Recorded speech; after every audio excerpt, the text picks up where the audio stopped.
Hey, ladies and gentlemen, welcome to this wonderful edition of Unpopular Review, AEW NXT Review. I'm one of the hosts. I gotta say, that was a pretty badass intro. I mean, because I was in the intro. There's an intro where I'm not in it, but that's not here, neither here nor there. I'm one of the hosts, and my tag team partners for this evening. For at the moment, as I know of, we are a tag team. My tag team partner, Evil Dose. What's going on, Evil Dose? What is up? Yeah, you were definitely in the intro, and you got a lot of airspace there. But I did get first billing, but I did notice in Bad Guy Jack, the U was an upside down omega. And don't think I missed that Illuminati-like sign there, Oh, I missed making you that. like the omega of everything. I I also am. see that you went to Dairy Queen today and got yourself a ice cream sundae and your little Mets hat there.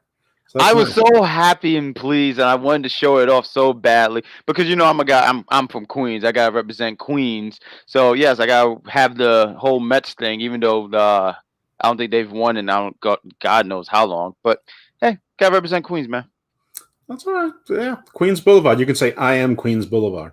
I am. I am Queens, but I think it don't come off as good. So yeah, I am Queens Yeah, Boulevard. No, yeah. I can see. yeah. Yeah, radio edit.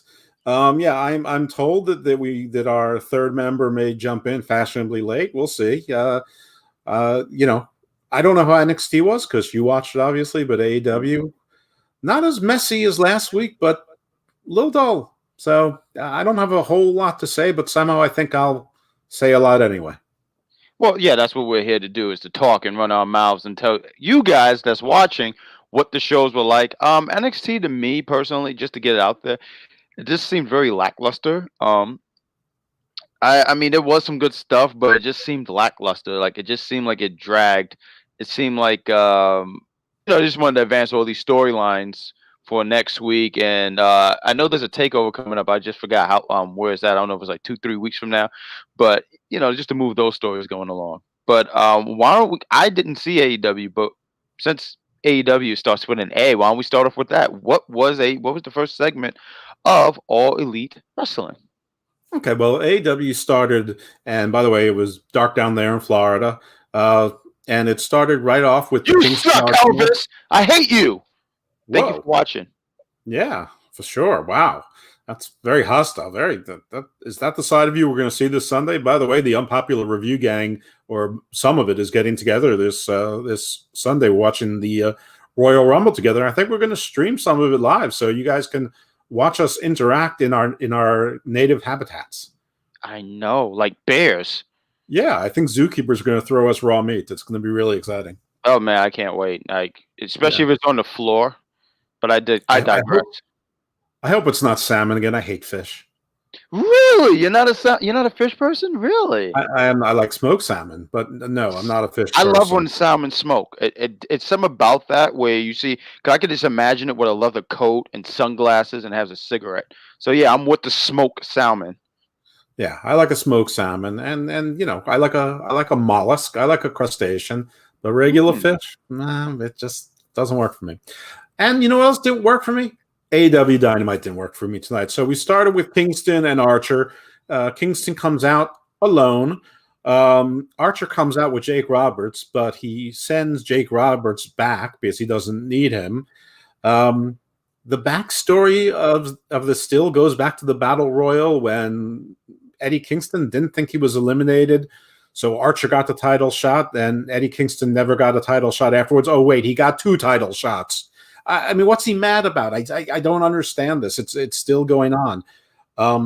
Anyway, there were a couple good moves, but the basic story was Lance Archer dominating the match, but wasting a whole lot of time. He did one choke slam outside the ring. Eddie Kingston caught his hip on the apron and dropped to the bottom, not the bottom, the floor, the mats. And JR, Tony Schiavone, they were going, he broke his back. He broke his back. Well, he didn't break his back, but it did look like it was not necessarily planned. That the plan might have been to land on the apron. I'm not really sure, but I don't know. It's hard to tell if it affected Kingston or not because he's not exactly a graceful wrestler anyway.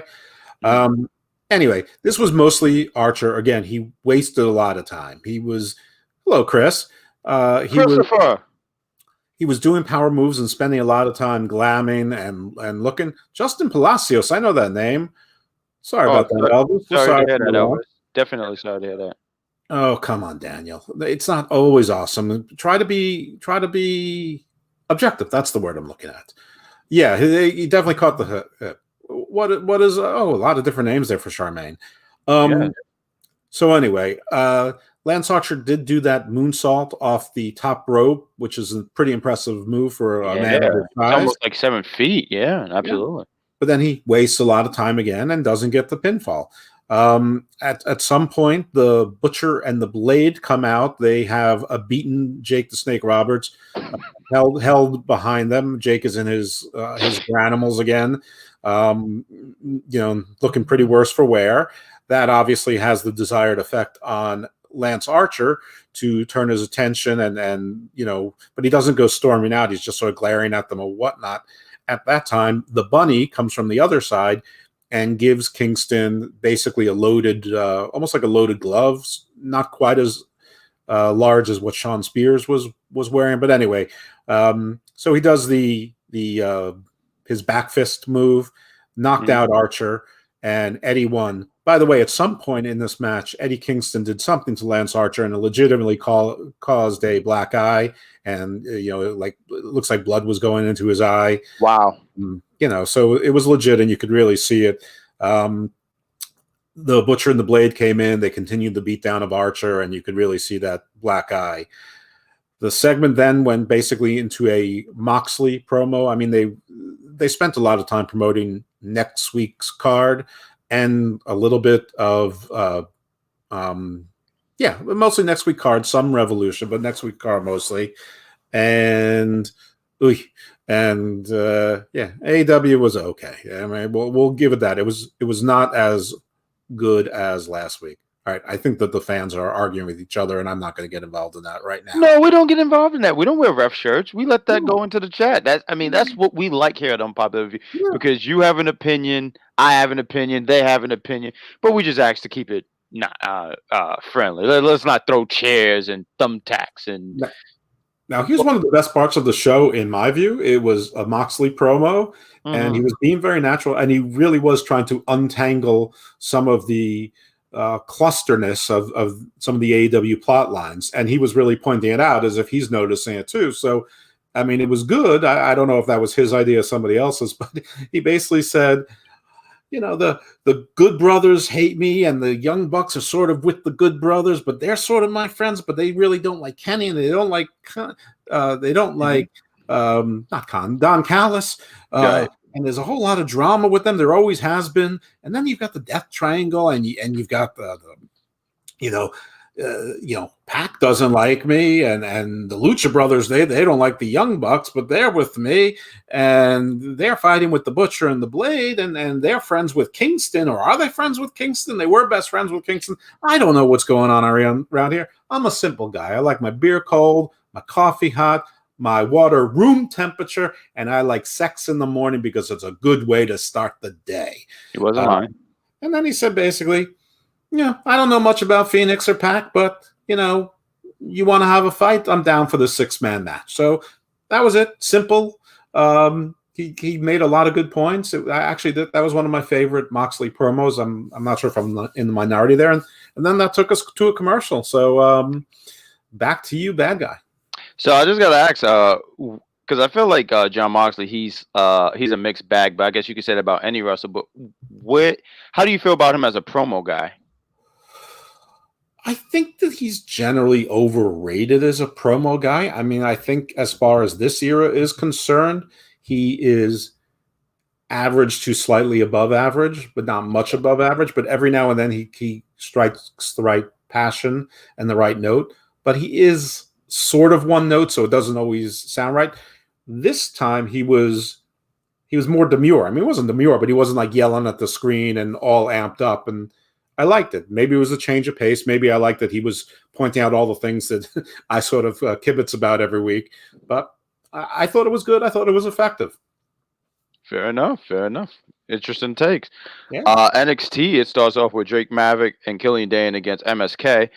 I missed a great portion of this going back and forth, but the story pretty much was, it's the Dusty Classic. So you have these two teams. I was MSK is a really good team. I feel like I got to see more of them. You They know don't. who they were, right? I remember they were the Rascals. Right. So the third Rascal just re-signed with Impact. Oh, he did. Oh, wow. Okay. Yeah. Well, I guess. Wow. No Daniel will not. Ziggler has been half buried for about a decade, and he's a tag team champion, so I don't know how he can be buried, but it's fine with me. He doesn't care. Ziggler He's happy. he Yeah. collects $1.5 million a year plus merch and royalties, and does whatever they say. He says he's not going to resign, and always resigns, and he'll be there another 5 years. And I think anybody who's watched wrestling for a long period of time, I feel like there's actual wrestlers you can name. I can't think of any on my head or as we speak, but he can be rebuilt. I think he can be saved if one good big win, a really good storyline, he can totally be saved. I mean, I think he's just, I don't want to say complacent, but he's just satisfied in the role that he's in. Well, you are a Mets fan, Yeah. so I see where this is going. Dolph Ziggler is Jeff Houston. He is the ultimate utility player. If he's a starter, he's a starter. If he's not, he's not. You can plug him into anything. You can have him do anything. You want to put him in main events, he can be in main events, and then and it's sort of believable. You want to put him in the mid card, you want to put him in the low card, you want him to be in a comedy act, you want him to go away for 4 months. He doesn't care. He's very happy. He does his comedy. He gets his girls. And by the way, if his brother was awesome tonight, that would be one thing. But his brother was every bit as pedestrian as any rookie I've ever seen, and he's not a rookie. He's got 10 years. He got some time. Yeah, I was gonna say he got some time. I can't wait to hear your input on that. Actually, but Drake Maverick and Killian Dane, they are eliminated from the Dusty Rhodes Classic. I was relatively surprised. I mean, not even surprised because MSK is the new team, so you gotta give them some wins and make them seem legitimate. But I really was going for Drake Maverick and Killian Dane because I don't know. I just thought they were cool. I mean, and also too, they still got a story with what's this team? The Brand. I don't know. Oni Lorkins and well, they haven't been the Brand in about a month or so. Yeah, but I'm saying they had a I'm saying there was still a connection there. I kind of was rooting, not even kind of. I was rooting for them. So when they what's going on, Michael? Can you remind me who did they lose to? Who? Dane and Maverick. Oh, I was MSK. Oh, okay. All right. Well, that's fine. That's 2 wins for a new team. That's unusual in NXT. Usually, you do the honors for a bit. Yeah, and I mean, I don't think it really hurts Drake. And I mean, they're a comedy team. They're the NXT version of Team Hell No. Hey, what's up? So glad Trey didn't sign with WWE to join MSK and went back to Impact. I mean, whatever works for him, man. I mean, he's got a huge future making $22,000 a year. That's awesome. There you go. So there's an interview with after that there's an interview with Kurt Stallion for the Cruiserweights generic stuff. I know nothing of Kurt Stallion. I'm sorry, I just do not watch 205 Live. Apparently he's a prospect. He's a really big deal, but it didn't register with me.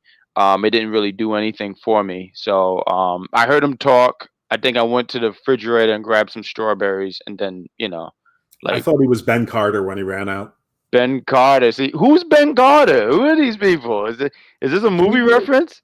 No, Ben Carter was the British wrestler who was on AEW, and everybody was making a big deal about him. And then he signed with NXT UK. He was the one who didn't have a work visa, but was working in the US anyway. And so there were some problems. So he had to fly back to the UK, and NXT UK signed him. So I thought that maybe WWE got him a work visa. He looks like a smaller version of Kurt Stallion. And having never seen Kurt Stallion before, I just thought maybe he looked bigger in the NXT arena. It's hilarious when I've been doing shows with you for probably I don't know how many episodes we've done together, but every time 7 or 8 years now. Yeah, I know, right? We've been doing it for years, right? We're just a hell of a tag team. I don't want to say we're the Rockers, because I didn't know much about them, and I don't see any of us throwing each other through glass window. I know you're not that big a coward to try to escape by jumping through a window. Yeah, escape from and plus we're beautiful people. We can't be throwing people. You know what I mean? We don't do that. Maybe we're the beautiful people. You can be everything in love. I can be Velvet Scott. Yeah. Right. We need a no. We don't need Madison Rain. She ruined everything. But but every time I hear you talk about a wrestler, you'll say like H2O. You say, oh, I don't know. You compare all these teams and they all look the same and stuff like that. So Kurt Stallion looked like Ben.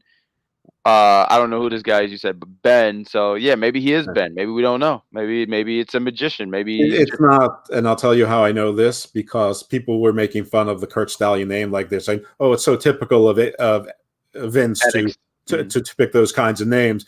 And it turns out that's the name he was using on the Indies. It's his own name, so he's one of the few guys that kept his name. Oh, So there you go. and Kurt Stallion is a very wrestling name. I mean, it wasn't that long ago that, like, I mean, there was a tag team, the Young Stallions. It was, I think, Paul Roma and Jim Powers. Oh wow, there you go. Yeah. So anyway, but go on. I am doing just fine, Miss Cabello. Thank you for asking. Hopefully, we'll see you on Sunday. Yes, you got to be La there. Sicaria wants to meet you in Hablas Español. Yeah, there you go. Jeff, are you a fireball kind of guy? I'm like a chameleon. I can sort of make it with, I could see you being a chameleon. I see you blending in. Like I could be like, "Where's Jeff?" or "Where's Evil Dose?" I'm sorry, I'm shooting your shoot name, but I'm like, "Where's Evil Dose?" And then it's like, "You're right." And then you just pop up. I'm like, "Oh, Evil Dose." Yeah, if we're gonna be doing the silly things like fireballs, I'll probably stick to silly drinks like fireballs. But yeah. I would. Who would I like to meet that I haven't met? I have to be honest with you. I don't want to meet anyone. No offense, but I find cyber friends to be much more easy to deal with. Meeting people in person is well. You know what? I'm gonna change my answer. I mean, first of all, Charmaine's a top fan, but Derek Mitchell, I mean, he and I think alike, so I can't imagine we Derek wouldn't is get a great along. mind. Derek is a great mind. I would like to actually sit across the table from this man, because this man, I like talking with wrestling fans who know what they're talking about and people who've been watching wrestling for years. So yeah, I can see why you would pick him. Charmaine is cool. I met her once actually. She's really, really cool. I Very mean, sweet. there's that woman, Veronica, or something, Vera Sanderson. She seems nice. But no, I actually I would like to meet all of you, and you can be in my line. It's $40 for a photo and $20 just for a plain autograph, and I do cameos for $100 for a 5-minute segment. This guy has his prices. Everybody have a price. We're not even talking about OnlyFans. Elvis, don't worry, man. I got you. Don't worry. It's I gotta keep it on the down low. I don't want people to get jealous. Yeah. What we have doesn't need to be publicized. There you go. And since we got only a minute left until we go into break, I do want to just get into this one match. As Dakota Kai and Gonzalez against Aaliyah and Jesse. This was a showcase for really Dakota Kai and really more Gonzalez. I kind of lean towards them winning this whole thing. I could be wrong because the way this booking has been throwing me off. But just some quick notes. I mean, Dakota Kai and Gonzalez are just isolate Aaliyah. She keeps trying to go for the tag to Jesse. Can't get to her. Eventually gets to Jesse. And I thought the spot was really interesting because it was kind of a hot tag. So usually the hot tag, the baby face, because they came off. Aaliyah and Jesse comes off as they come off as the baby face in this tag match. But as she comes to attack Gonzalez shut her down immediately. What's up, Mike? Shuts her down immediately with a clothesline, then hit her with that one arm. Hey, thanks, Derek. Thank you. No, much appreciate. Thank you for joining us, man. Wait, who was sexy? Yeah, wait, I don't know who's the sexy. I was about to get jealous. What? I don't know. I just saw sexy. I mean, I don't know. Maybe it's you. I mean, listen, you kind of got definitely not me. I mean, it's usually you, but I think it said Rachel. But I guess they mean Raquel. Oh, Raquel. Oh, okay. Oh, I thought it was one of us. Damn. All right. Sorry. Yeah, disappointment runs. I am disappointed. It's like having a sandwich and fell on the floor. Yeah. But yeah, no more fan comments. But Gonzalez shut her down immediately, hit her with the one-arm powerbomb, pins Jesse. I kind of like what they've been doing. I mean, they've really done everything they can to, and we could go into commercial break after this, but they've done everything possible to make Gonzalez very strong. I mean, she looks very dominant. I know there's other contenders for that NXT Women's Championship, but I almost say she's next in line. Like next meaning to take the title. So I am thinking that you are correct that they are going to win this, and I am hoping that they will maybe win the Women's Tag Team Championship so they don't have to leave NXT, but they can go on all brands. And I think that when they're ready to pluck Raquel onto the main roster, because I think it will be Raquel, not necessarily with Dakota, but they can both get that shine and both get that raise.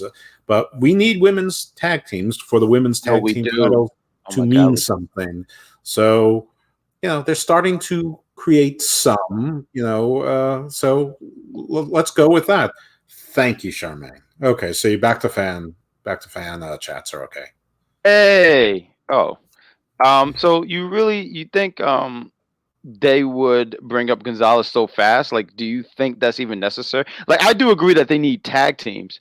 I do agree that they need tag teams, but I wouldn't bring up Gonzalez so fast because I think she could just have a nice little run in NXT. Like, she could really she could have a run down there and not have to be rushed up so quickly. Because my biggest fear is that they bring her up so quickly and they don't have anything for her. I think she could just have a run there. No, Mike, I didn't. Well, that's what I'm saying. It's a false choice if you make them the tag team champions. They can be on the main roster and on NXT, and they can do all brands. But since there's more tag teams actually in NXT, that could be their home base. I mean, one is in Orlando, the other is in Tampa. It's not. They're not going. No, I get it. Yeah. So, no, great assessment, Evil Dose. And with all that said, if the boys in the back can kindly get us a commercial break so we can go into our first half, then yeah. Oh, here we go. Look, they put a picture and cover us. So here's a commercial. Yay! Nice. Hey, that's Tony Storm. I thought it was Taya Valkyrie.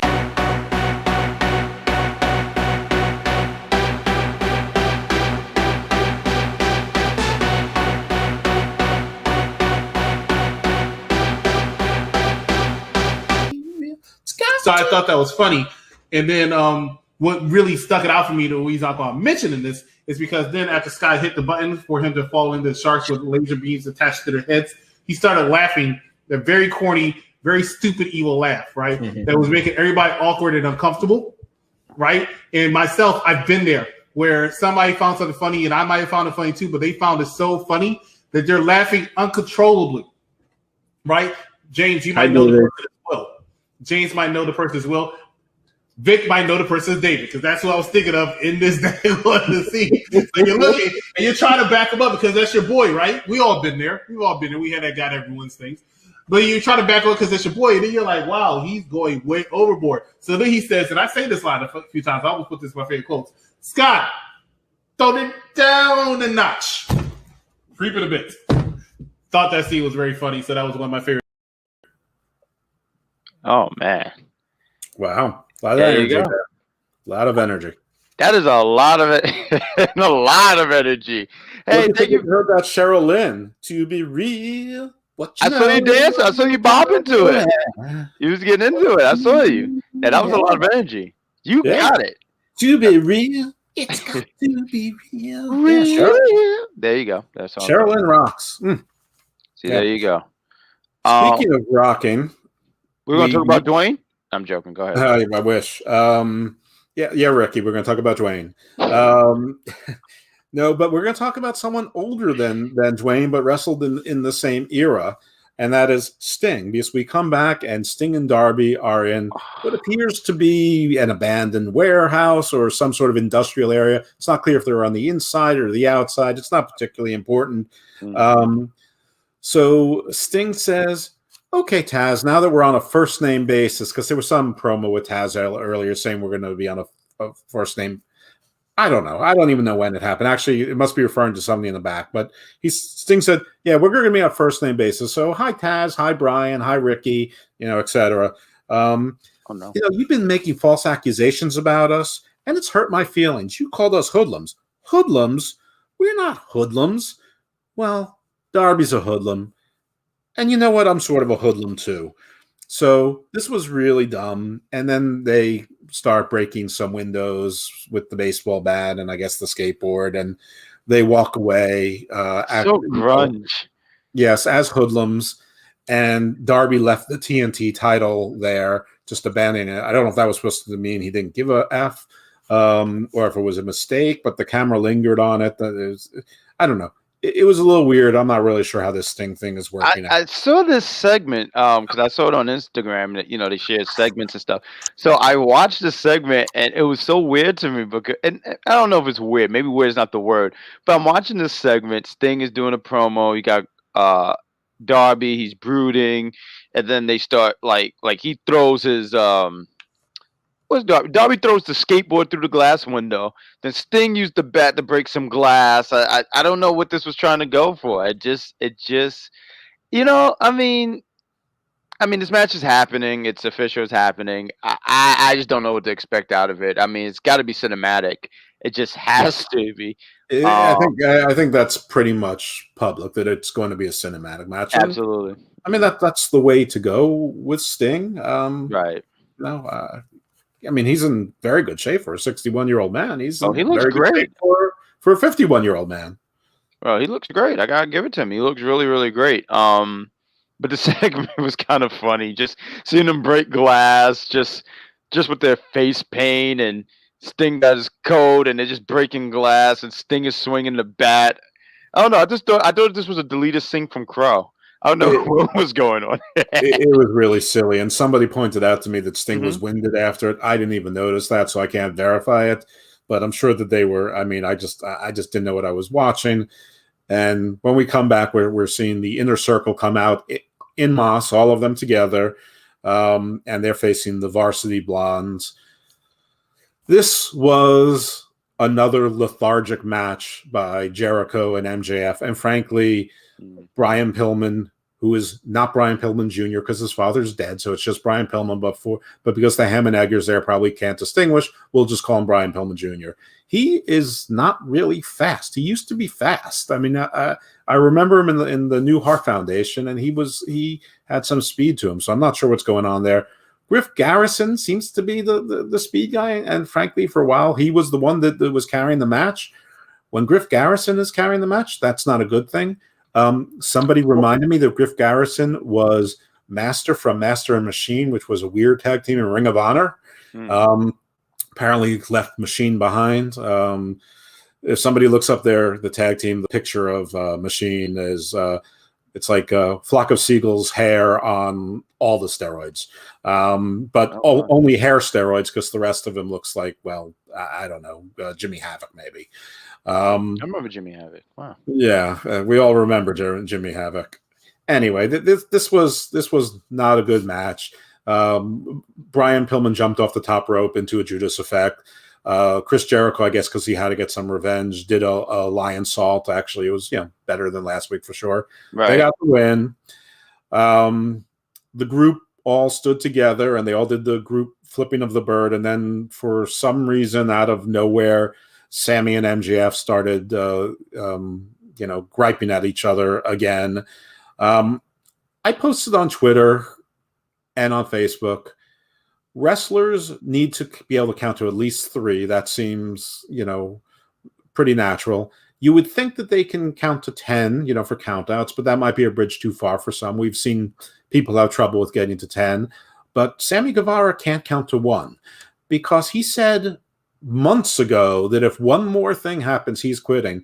And there's been a lot of things that have happened. So either Sammy is not a man of his word at all, has no spine or backbone, or he can't count. So, I guess we'll see. But this is something that's bothered me, probably no one else. We then cut to a Pac promo. He is back in his castle that we thought was merry old England back way when he was in that dark room, even though we know he's been back to the U.S. since. I don't know if this was filmed then or if it's a set or if he's in the U.S. or what. But he's basically calling out Omega, and basically he's calling out Omega and his boys, the Good Brothers, for doing all the things that until recently Pac was doing, saying that you're jumping people from behind, you're beating people up, and you're attacking them. And he even said this phrase. He said, like a pack of dogs. Well, he's Pac, and I remember him kidnapping Michael Nakazawa every week. Oh yeah, I remember And that. I think he kidnapped maybe Rio also, or Emi Sakura, or all. But I mean, that was Pac 101. I mean, it wasn't that long ago. So I don't know. Little weird, little, yeah. But I guess he had to say A little something. rustling. Yeah, but Pac is definitely singling out Omega. And that was partial. So on to NXT. All right, and before I go, we gotta get our main Derek right here. He said, "Did you notice Pac had a VCR DVD combo? Did you notice that?" I did not. There you go. Good eye, Derek. Derek is like the third host. Good job, Derek. DVD VHR combo. I'll be damned. Well, he was maybe recording from the 1800s. Yeah. Hey, listen. They need to know what's going on too. Sure. We have an interview where it's The Way, and it's been brought up to Johnny's attention that there's rumors about Kushida getting a title shot for the North American Championship after being defeated by him twice, which set off Johnny. He's really upset. He's like, "We don't talk about that. We don't do that." It's like, like they don't mention the curse, but and then Austin, I guess when he says that, it sets Johnny off. So Austin's supposed to be like, I don't want to say idiot, but he's supposed to be like the klutz. He's the one who trips over. He trips over his feet. He says things and makes everything very awkward. He's the kind of guy that if you had candles set up on the table, he bumps into it, and then a fire happens. I mean, he's someone you just wouldn't want around your house. Like, he walks underneath a ladder, he washes dishes, glass break. My point is, he's a klutz. He's the guy at the wedding that points out that the groom slept with a hooker at the bachelor party. Oh yeah, no, he's definitely good for that. Good pickup right there. See, that's why we're the tag team. That's why we're gonna win tag team of 2021. Calling it. Sure. Boom, yeah, we're winning that. Like, no. I feel like I got robbed this year. Yeah. And the year just started. You feel like you got robbed. I love it. I feel like my body of work spoke for itself. I mean, Jesus, me and Ricky were a top show. Listen, love you, Ricky. But I work with everyone. I work with Dylan. I work with David. I can do it all. I'm a 5-tool star. No, you're top shelf. You my friend are top shelf. So I know that. You are too. No, that's why we're paired together. Like, if they break it up, it's because people are hating on our tag team. Yeah. So we're like two Remy Louis 15s. There we see. This is great. There you go. That's exactly what we are. That's probably what we're gonna name our tag team. But we have Daniel, that is probably the wisest thing you've said, only because you're complimenting us. We have the interview with The Way and obviously John. Knock you, my friend? Huh? Did I knock you off your rails? No, you did good. You're fine. No. So then there's a Karrion Kross promo with Scarlett. She's doing the thing with the cards. I believe it's teasing for him because it's gonna happen. He's going to have not another shot, but he's gonna get a shot at that NXT championship. What about me? See, I do a show with you. How are you going to? I'm the Beyonce of the show. Like, how do you do that? No, C has been. No, go ahead, Dose. I'm sorry. It's okay. I thought you were having a stroke there for a second. No, I wasn't. No, I'm really upset at her. Like, what about me? Where's my vote? I mean, come on. I come up with these nicknames. I get pretty for the show just so. Because you can't do this show and be hideous. Like, I take my time to do this show, and there's not a vote. Damn you, see. The audience can read Mike's essays. I can't do it. I was just going to, you know what? I don't even remember. Thank you, C- or C_. I think that's great. But she is C- because you messed that up. Well, I think it's underscore. It is underscore. No, you're right. All right, I think it's C_. I'm sorry, I have old eyes. I'm not wearing my reading glasses. What do you want me to do? It's dark in here. I wear my reading glasses when I eat steak. Well, steak's important. There's a lot of steaks and steak. I don't even remember what I was going to. Oh, do you think that Karrion Kross is still not fully recovered, and they're doing these things to buy him a little bit of time? He did come by really quickly, but he seemed fine. I mean, when he had that match, when he honestly had that match with Damian Priest, he looked fine. Hey, no, put that back up there. Yeah. Then okay, that's nice. I'll do it myself. Yeah, aren't you in charge here? Yeah. No, someone did that, and then it was taken down quickly. Taken. Thank you. See, it's good to have an English teacher on the show. Thank you, sir. Yes, English. You are C-. I'll give myself a C- for that one. No, no, you're fine. But no, I feel like he came back at because he was fine in the match. I mean, you've watched wrestling long enough where you've seen people, they come back too quickly and then they have to, like, I remember just as far back as I can go, 2002, that it was an 8-man tag. It was NWO, Chris Benoit, Eddie Guerrero. It was Bubba, Spike, RVD, and somebody else. I forget. But anyway, Nash came back. He said, I'm recovered. And he tore his quad in that match. I mean, he came back and just got as injured. So I'm saying that Killian seemed pretty fine right about now. And I think it's good that they do give him those times where he can recover. Like, he did wrestle last week, so it was a quick match. It was pretty much a squash. So maybe it's the cardio, maybe not the shoulder. Maybe his cardio isn't up to snuff. It could be. That could be. I mean, that's something I taking a guess on. I would figure that he that's something that builds up in time. I mean, it's not like he's winded, like he's, a lot of people, they can peep when someone, like one of the guys in the chat just said Sting was gassed. I mean, granted, 61-year-old man, Carrion,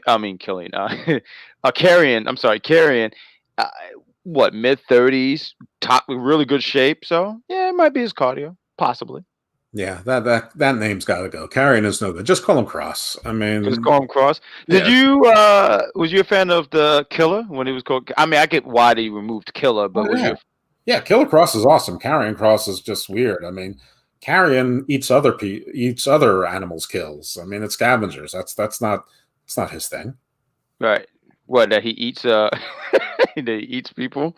Oh, eats animals. I mean, it's like eating roadkill. I mean, that's what Carrion does. Oh, there you go. See, I had no idea. Michael wanted to point out to me that RVD and Chris were never in the NWO. No, they wasn't on the RVD was on the opposite side. Chris Benoit and Eddie Guerrero was teaming with the NWO. I never said that they were. Yeah, you were just naming people in the match that you recalled. You were not naming sides. Anyway, forget about the Hamburgers. Let's move on. I threw you off track. So the star did her witchcraft. She did her witchcraft. So it looked like it is teasing that he's going to be doing something, and I think there's one stop before he does go for the NXT Championship, and I'll get into that later. But then also too, and then I'll leave this, and then you could take the next segment right after this commercial break. But there's a Tegan Knox not promo, but to show a segment where she's working out with the lady who plays Captain Marvel, Brie. I forget her whole name, but she plays Captain Marvel. Who? Brie Larson. There you go. Thank you. Good job. So you're good with the actors. I think I should just leave that. I might just say it's an actor, and you'd be like, got it. But yeah, they show her training. I guess she's recovering. And real quick, I think we talked briefly about it, but do you see, not her coming back, I believe she's going to come back, but like in the same spot she was before she left? Because she had a pretty decent spot before she got hurt. I honestly don't know. I mean, this is her third ACL injury, I believe. So coming back first, I think, is an if. She might come back as a trainer.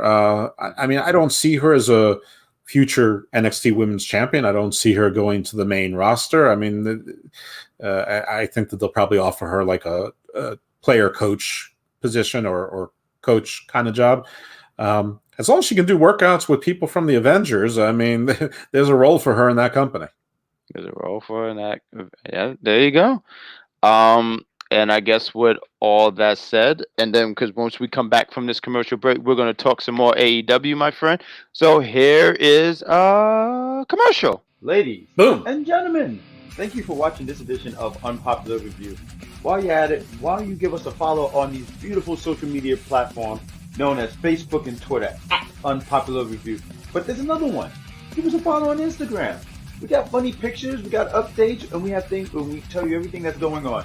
So why don't you give us a follow on Instagram at unpopular.review. And now, back to the show. Hey, we're back. That was a nice quick commercial. So, Evil Dose, you want to pick up on where AEW, on your review on AEW? I'm also going to try and pick up the pace a little bit because we come back to a Cody promo coming into the ring. Of course, it's Cody. Gets his whole thing. He's dressed up in a jacket, and not a jacket, a vest and tie and dress pants, no suit, no jacket. He's with Arn Anderson, and Tony Schiavone's in the ring waiting for him. They do a recap of Jade in the waiting room segment with Britt Baker, where she embarrassed Cody. Cody said he's going to keep it simple. He's just going to do a sales pitch. Normally, he would be saying that March 7th at Revolution, he and his wife, Brandy, his beloved, would take on Jade and Shaq, but they can't because life happened and she's pregnant. And then he was sort of going on and, I'd like to know what I'm going to do with this match. I'm not really sure. You know what, Arn? You were right last week. I didn't take Peter Avalon seriously enough, and I paid the price, and you've been chewing me out. So you know what? This is your decision.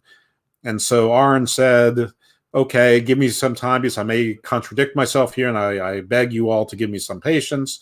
Blah, blah, blah. I talked about how Dusty Rhodes did a match and then took a private jet to make it there for Cody's birth.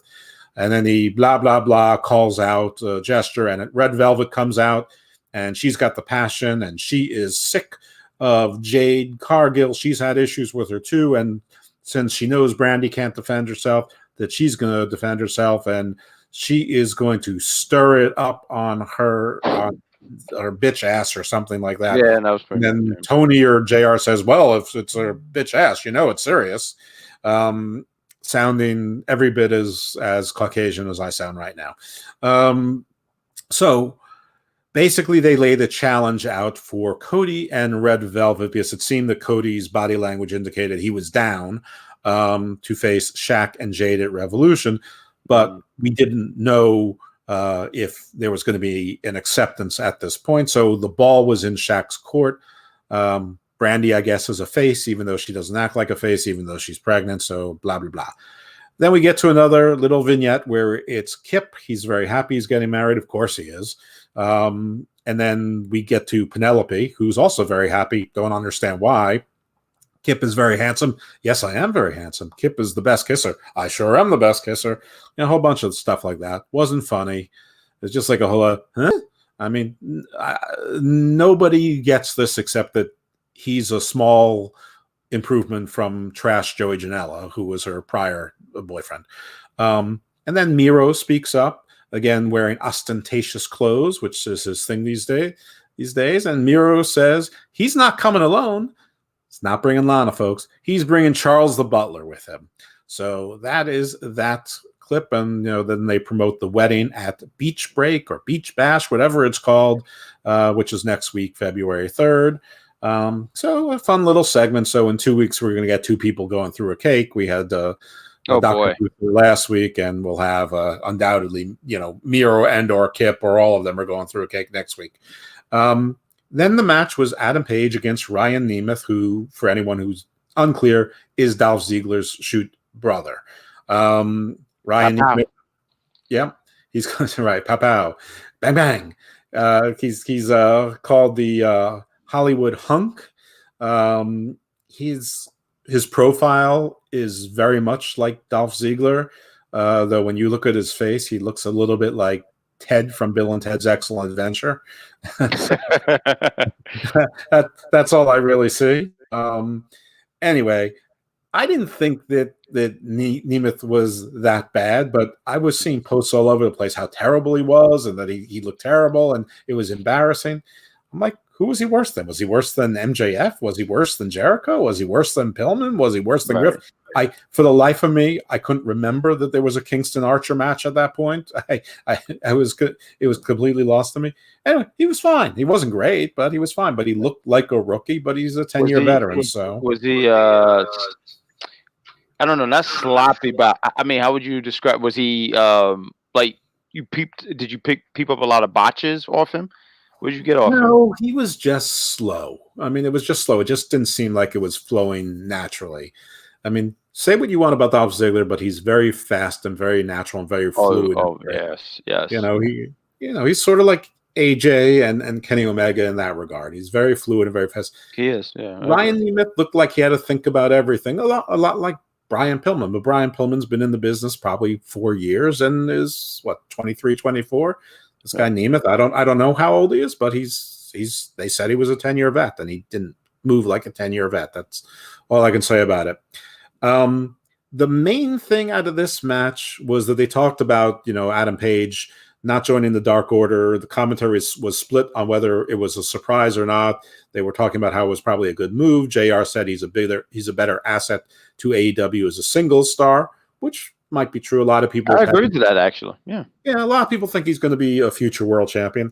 I really don't see that in him, at least not yet. But whatever. I've been wrong plenty of times before, and I'll be happy to be wrong about this too. Are you admitting something? Yeah, I admit it all the time. I am a fair demon. Okay. I like Adam Page. I just don't. Yeah, I just don't think he's that guy. In any event, we just did a commercial. EC. So anyway, Matt Hardy came out and he was scouting someone. We didn't know who he was scouting, but he was clapping whenever something good happened for Paige. So it was pretty clear he was scouting Paige. So, I mean, this is like Paige being recruited part 4, twice by the Dark Order, for a long time by the Elite, so it's like everyone's always recruiting Paige. Anyway, there was at one point Paige did a sliding lariat, which I don't think I've ever seen before. And that was a nice move. I've not seen that before. And I liked it. He did his buckshot lariat for the win. Nemeth got probably a little bit too much offense in, but it was mostly Paige. And Matt Hardy actually went to leave, but Adam Page called him back to the ring, which was a little bit strange. But Hardy took the mic and he said, Adam, I'm paraphrasing, but, I can tell you're conflicted and you look a little lost, and I don't blame you for not wanting to join a group. It didn't really work out for you. I was in Stadium Stampede with you, and those guys left you high and dry, and you didn't deserve that. You're a good person. I see you. You're by yourself. You're dressing by yourself alone in this little room adjacent to catering. I have this huge dressing room all to myself, and you can use it anytime you want, no strings attached. And Tony Schiavone, who was in the ring doing the interview, said, I think you should take him up on that. So, I guess now we're going to see Paige. Yeah, now we're going to see Paige being recruited by Big Money Matt Hardy and all of that stuff. And that took us to a commercial. Now, I need to confess to the audience, at some point, somehow, I missed Shaq.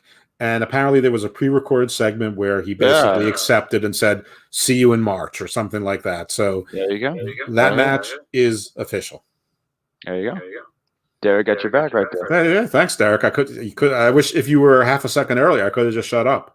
Didn't have to confess anything to the goddamn audience. Jesus. Evil dose, baby. But yeah, with that commercial, I guess what I wanted to ask you real quick about, with Matt Hardy, I mean, give him a lot of praise, because when he did the broken Matt stuff, which I'll be the first to admit, when it first was a thing, I just said, wow, they're just doing anything. But it did wonders for his career. This Big Money Mac thing, I mean, I get broken Mac couldn't do it if he's. You get what I'm saying? Like Money Mac works better. Money Mac works better with a private party. But what is your feelings towards that? I don't know. I just don't understand the whole thing with Page. I mean, at some point, it does make some sense that he is sort of listless and lost, but he's rejected now being with groups multiple times, and he's clearly going to be recruited into another group. The thing about Big Money Matt, I mean, here's something about AEW. The belief is, and this is what they say, is that the talent is allowed to go with their own creative vision without much editorial content. And that's both good and bad. So we see sometimes duplicate things. Big Money Matt Hardy right now is basically the same character, but not as good at it as Don Callis. And it's basically the same character, except, lower tier. And he's the one, and Private Party are the ones that they're putting crossing over with Impact for, which is like they're oblivious to it. I mean, it's good that other wrestlers from AEW are involved in that. That can only be a positive thing. And Impact saw a pretty big spike this week, 39,000, which is okay. they went from 147 to 186 2 weeks after a pay-per-view. But we don't have the buy rates for the pay-per-view. I actually spoke to Josh Nasom from Figure 4 Online, and he claimed that they don't have the buy rates either, and he was going to inquire.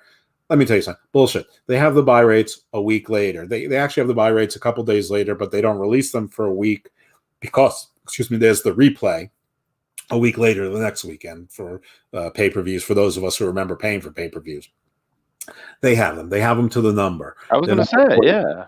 They actually haven't reported a solid AEW buy rate for a pay-per-view since maybe Revolution 2020, the January show. Nothing since then have they actually reported. They've just been saying, we hear it's between 98 and 100,000. They know exactly what it is. In any event, I don't think much of this, and I think that they probably should have picked a different gimmick to go to Impact. I don't think Private Party has had enough success to merit being a number one contender. We don't even need to really get into that they won one match there against a makeshift tag team. Right. No, we don't. Again, Big Money Matt and Don Callis, same character. I don't know why they couldn't have picked the Lucha Brothers or any number, the Butcher and the Blade, who really don't seem to have anything going on. There's just a whole lot of teams that don't have much going on. They could send SCU there. They could send the Hybrid 2, your favorites. H2O. Yeah, send the Acclaims or Top Flight or both. So, and you're talking about sending tag teams to Impact, right? Yeah, instead of Private Party. And it's not just a Private Party. Listen, I am not a big fan of Private Party. I think they've already been surpassed by a lot of other young teams that are very similar to them. Right. But this is not about them. This is about Matt Hardy being the same character as Don Callis. Right. No, I asked that because you said something interesting. Because you were saying, why not send? That's what I said. Send them to Impact? But SCU, which is really Christopher Daniels and Kaz, that would have been interesting to send them back to Impact because that's really that's their stomping ground. So that's why you said that. As I was did you see my catch myself after I said the Lucha Brothers, because they were also in Impact? Right. I almost forgot about that. Yeah. Right. That was like, and they're also sort of in a story. They're sort of embroiled in this whole Pac and Moxley and yeah. But the Pac and Moxley and Omega thing does involve the Good Brothers, so it would make some sense to tie in. And the Lucha Brothers are a bigger name than Private Party. Yeah. Anyway, we're getting we're getting into some weeds here, but that's just my 2 cents on it. We go to a commercial now. I can tell you the next match is Cash Wheeler with Tully and Dax. Cash and Tully handcuffed to Luchasaurus. Dax versus Jungle Boy. So I can't wait till you dissect that because I only know one thing about it, and it's just hilarious to me, and I can't wait till you do it. Yeah. But you're gonna have to wait because you've got to tell us what happened in NXT. But I don't want to. No, I'm joking. But nobody can force you. You're the boss around here. You're the director tonight. Should we take an audience poll? Oh my God! Did Mr. Freeze get you? All right. Well, I don't know how long it's going to take to resolve this, so I will go into the next segment. So again, Cash and Tully with Dax. Cash and Tully are handcuffed to Luchasaurus, who makes a big deal about sitting down and keeping them seated. So it's Dax and Jungle Boy. Sorry about that. I just figured that while you were frozen, no, you did a great job. See, that's why we're the tag team. So I apologize about that, ladies and gentlemen, having difficulties on this end. But yeah, Tyler Russ goes against some guy. It's really nothing more but a highlight for Tyler Russ. It looked like that's someone they want to really put a lot of stock into. He showed some impressive moves. He didn't. You mentioned before he did some, what was it, ROH stuff, right? Indie stuff or something like that. So, I mean, he has experience. Apparently, I mean, he got a good look and stuff, but he just didn't do anything for me in the ring.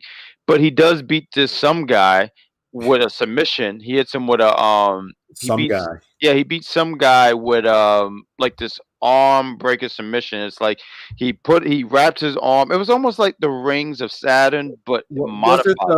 Was some guy his last name and his first name was Kremov?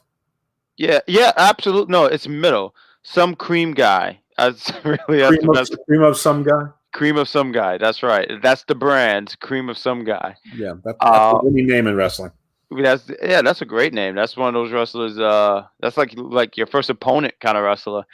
But he beats some guy. He makes him tap. His manager was Malcolm Bivens. Bivens. I know I butchered that man's name. Bivens. Bivens. Oh, it's Bivens. Okay. Um, then he gets the win. There's some. His music remind me. I remember growing up in the '90s, and then when I was a big wrestling fan, which I still am, but it was different when I was younger.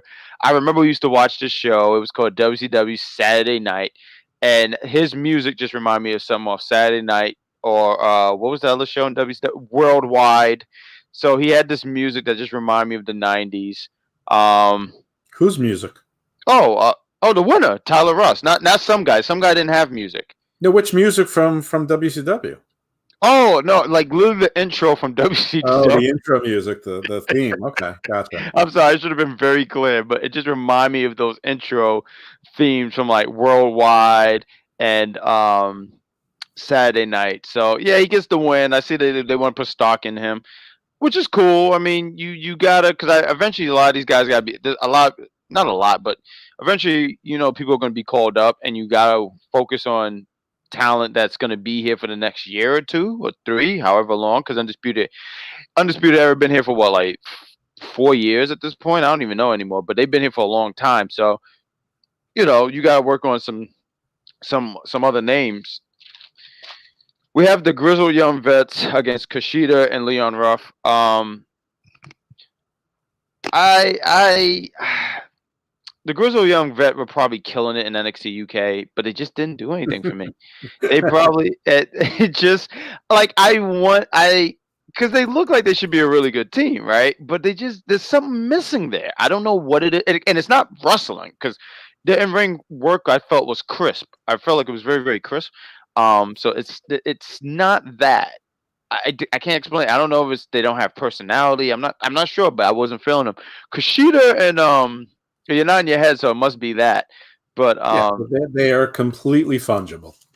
You know how like when we talk wrestling, sometimes you be like, "Well, this tag team remind me of that."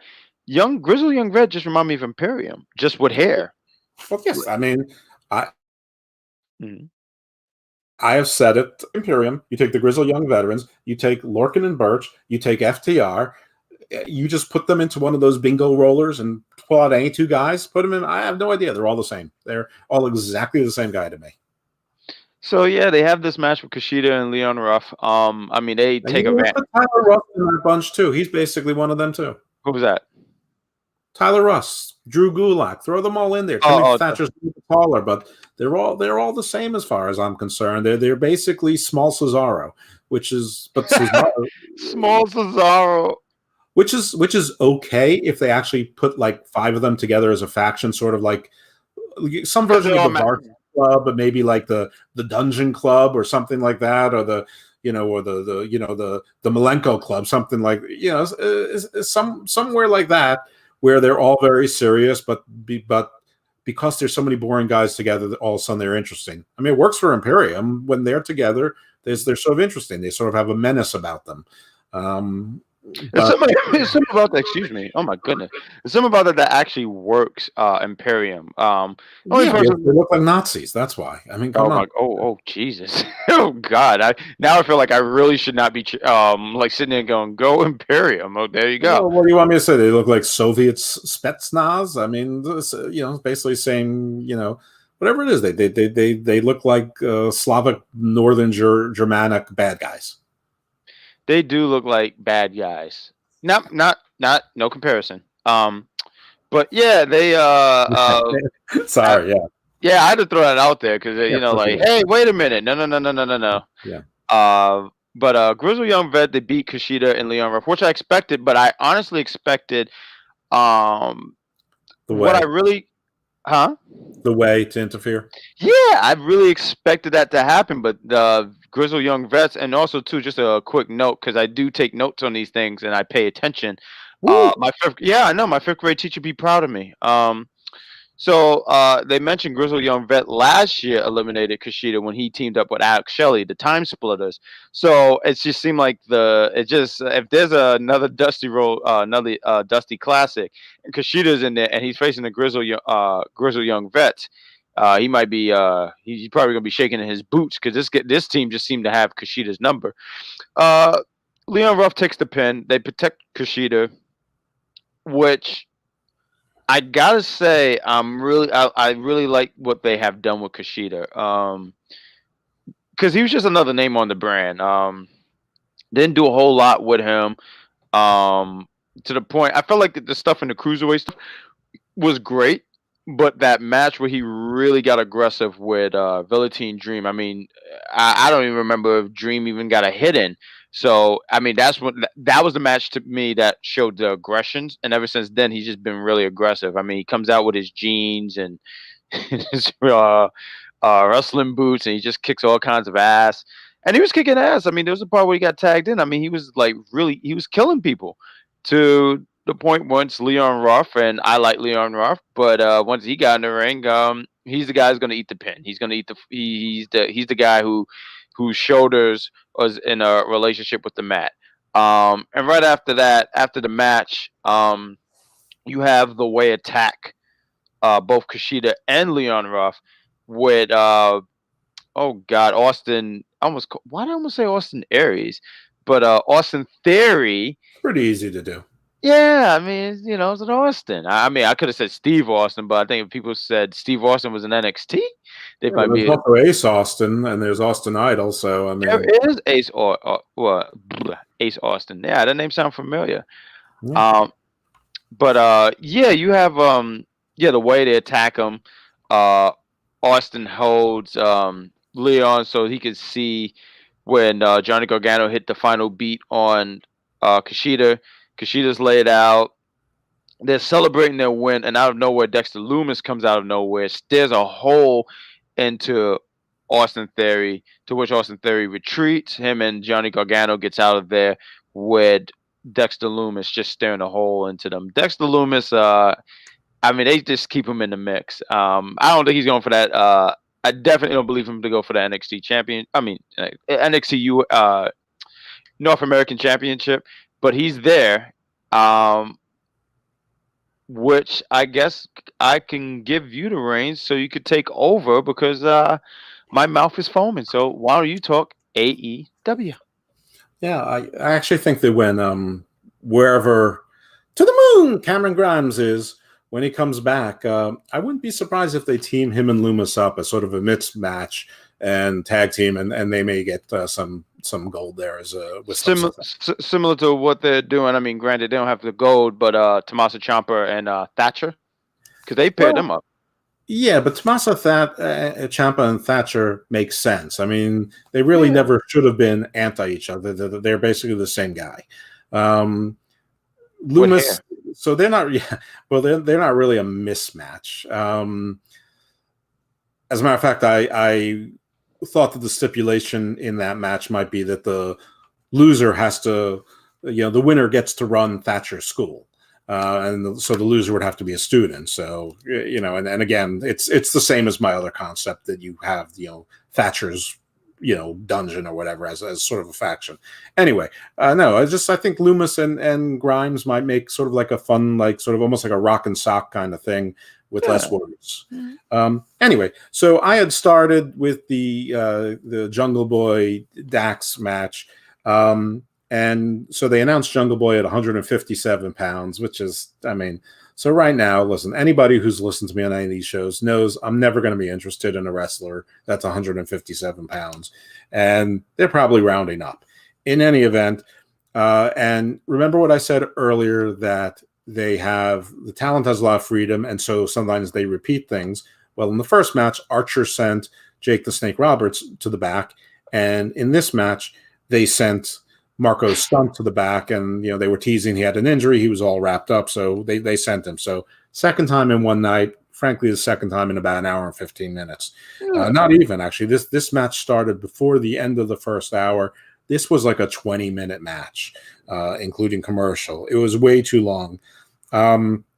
basically the story seemed to be that Dax Harwood was not prepared for a singles match. He kept wanting to tag out, and Tully and Cash, kept wanting to help him, and Luchasaurus wouldn't let them. There was one or two times where it was reversed on Luchasaurus, but it was mostly the other way around, where the heels were trying to get involved and Luchasaurus would sort of keep them down. It wasn't very physical, but it just kept happening. In any event, Jungle Boy was working the left arm for a bit, but that was part of the story, but it really wasn't. It didn't play a pivotal role in the match. At some point, Jungle Boy kicked out of a slingshot Liger bomb, which really he shouldn't have kicked out of. That was a great, beautiful move. That should have been a 3 count. It wasn't.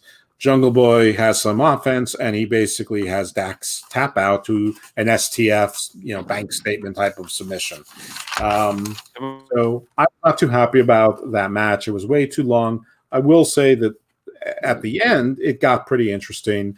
Tully had a sack of chalk like the old Mr. Fuji days, and he threw the chalk into the eyes of Luchasaurus, and then they sort of threw him into the barriers there to knock him down.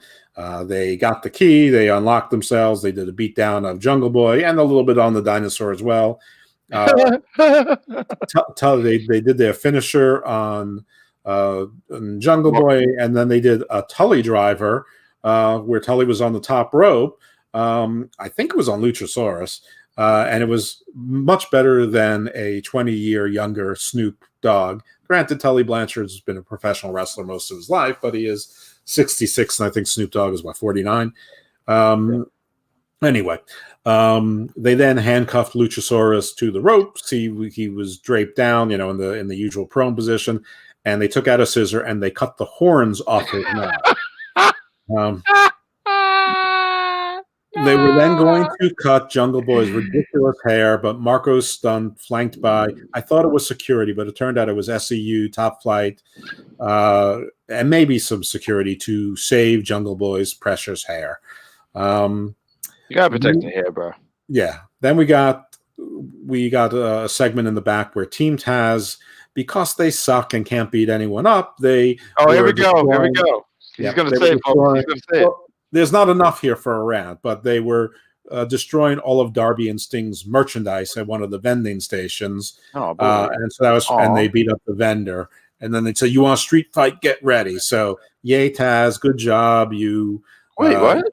You destroyed the merch. Very, very impressive. So bad. That took us to a commercial. Yeah, I just gotta say this. I didn't see that segment. First thing I want to say is, LOL, they cut off the dinosaur's horns. Like, that is hilarious to me. I saw pictures of that on the internet, and I bust out laughing. I immediately bust out laughing. I didn't know what would, I don't know, whatever. And then it was better than the usual trying to take the mask off thing. Yeah, I guess that's better. I mean, sure. It was different. Anything that's different is usually good. Listen, I didn't like this show, so anything I think that's good is like we have to. You're pulling teeth. Yeah, everybody must agree with me if I'm saying something is good. So Derek pointed this out. He said Jericho and MJF became the official tag team of the Inner Circle, but Sammy and Hager, Santana and Ortiz will be in the tag team tournament battle royal for the tag. So I guess that's just that's conflicted. I don't understand. Wait, what? More. It's just more nonsense where things just don't make sense. I got into a little Twitter argument with. Oh, those are the best. And I'm not even on Twitter, but those are the best. But carry on. Okay, so they're having a women's tournament to determine the number one contender, but they have rankings. So what's the point of a tournament to determine the number one contender when there is a number one ranked person? That's the person of, thank you, Elvis. That's a person who should be the number one contender. And this person was saying, no, that's just telling you as one that has the best match. It doesn't tell you who's the hottest or whatever. Okay, fair enough. So what I said, well, first of all, that's not what they said. This is not necessarily the order, but I said, that's not what they said. They said the rankings are going to make it more sports-based. Yeah. But they booked themselves into it. They didn't want to do WWE 50-50 booking. Understandable. But they booked themselves into a different corner. So they have Moxley, who's 27-2 over 2 years, but isn't necessarily the number one contender for Omega's belt, and all of this nonsense. So also a little bit of breaking news in round 1, Serena Deeb is facing a returning Riho. So I guess she got out of the contract and is back in the US. So Rio's back. So those of you who like Josie mini wrestlers, yay. For those of us who like our wrestlers to look like maybe they can hurt a fly, boo. But that is news, and that's happening. So anyway, it just show. I mean, they just go to tournaments for anything. And the reason why I went on this little segue, because they didn't really talk about it on Dynamite tonight, is that, as Derek just pointed out, there was a segment later, and we'll get to that shortly, that talked about the tag team battle royal to determine number one contenders for those championships. And again, why are they having rankings? And I guess I should stop asking that, because since the beginning they've had a battle royal, then they had a casino battle royal, then they had the 10-man ladder battle royal, and they've had all, and then you have people with title matches who are the number 4, the number 5 contender. You had Anna Jay at number 5, you had Abaddon at number 4, not 1, 2, or 3. So I mean, they've been consistently inconsistent. I mean, that was the guy's argument. He's like, they've never adhered to it, so obviously it's not what they meant. And I'm like, well, if being consistent in inconsistency is your version of good consistent, more power to you. I just think it's silly. And right. and there's a way around it. And Ring of Honor, which just restarted, they have their own version of rankings. You have to declare yourself for a certain division, and there's a top 5 ranking. But they made it clear that the board of directors has discretion based on quality of opponents and other factors to pick any one of the top 3 for title matches. So they gave themselves an out. AEW can copy that. Why not? Ring of Honor doesn't have a patent on that, but it's clever. Copy it. It makes sense. It gives you a little bit of an out. Yeah. But if we remember the men's tournament where Omega won, I mean, you had people who weren't even close to you. You had Sonny Kiss. You had Joey Janela. I mean, That's true. I mean, it was all people who you didn't even think was not to say they wasn't on the rankings, but they wasn't even top 10. Yeah, So, it wasn't number 2 through 9 who should have been in there, because they don't want to make the tough booking decisions. I mean, so there should have been some tournament to get yourself into the tournament to at least get around that. Right. Anyway, I think they were back to NXT at this point. Sure, I can take over, buddy. Chris Styling got hurt. That's just how I'm going. And I made this note here. Chris Styling was laid on the floor. Real Amigo asked what happened, and he says, well, you have a better Spanish accent than I do. What is it called? Del Fama? Oh, are you talking about Legado del Fantasma? Oh, yeah. Oh, yes. That's yes. Thank you. There you go. Because I was going to butcher that. So yes, apparently, I think that means the Legion of the Ghosts. The Legion. Okay, you know what? I like that better. The Legion of the. See, that sounds badass. But then again, I just understood the translation. I'm sorry. But boom, the Legion of the Ghosts. Why did I almost say Legion of Doom? Oh my God. Because Legion of Doom is something that people say. Yeah, Legion. Yeah, and Lex Luthor was a part of that. But yeah, sure was. Hey, can you explain to me that when the Super Friends battled one villain, it took 24 minutes to beat that villain, but when you had 14 villains, it took the same Super Friends the same 24 minutes to beat like 12 of them? Oh my God, that was crazy. So when I used to watch Super Friends on Cartoon Network, I never thought, but I always wondered, I said, where's the punching and kicking? I never understood any of that. But yeah, I don't know. I can't explain that. I guess they just had time to kill. I don't know. Yeah. And some of the villains they even picked on there was Scarecrow over Joker. Come on.